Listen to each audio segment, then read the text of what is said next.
বিশ্ব বাঘ দিবসের আরো খবর জানাতে সাতক্ষীরা থেকে সরাসরি যোগ দিচ্ছেন নাজমুল শাহাদাত। নাজমুল, আজ তো বিশ্ব বাঘ দিবস, তো এই দিবস ঘিরে সারাদিন সেখানে কি কি আয়োজন রয়েছে জানাবেন।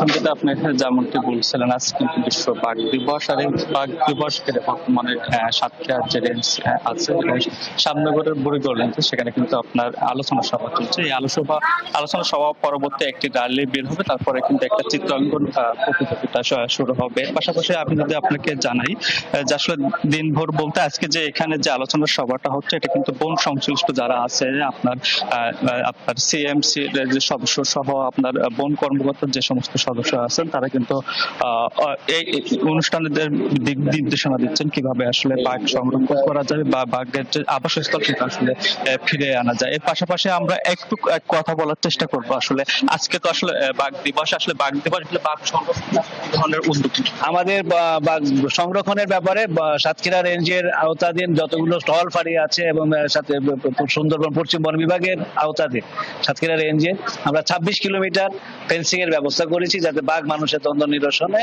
এই ব্যবস্থাটা করছি এবং কাজ চলমান আছে। আর এই যে অনুষ্ঠানটা আসলে আপনারা করতেছেন, এই অনুষ্ঠানের মাধ্যমে আসলে জনগণ কি বার্তাটা আসলে আপনার মূল বার্তা? এই অনুষ্ঠানের মাধ্যমে জনগণের কাছে যে বার্তাটা, সেটা হচ্ছে যে বাঘ সুন্দরবন যদি বাঁচাতে হলে বাঘকে বাঁচাতে হবে। বাঘ বাঁচলে সুন্দরবন বাঁচবে, বাংলাদেশ বাঁচবে।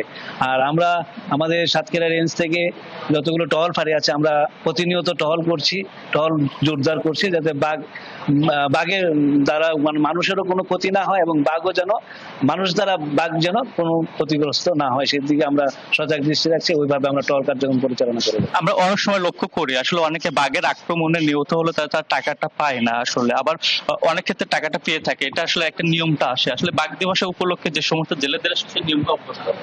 আমাদের, আপনি জেনে খুশি হবে, কিছুদিন আগে আমাদের গত মধু মৌসুমে একজন জেলে, বাড়ি হচ্ছে তার বুড়ি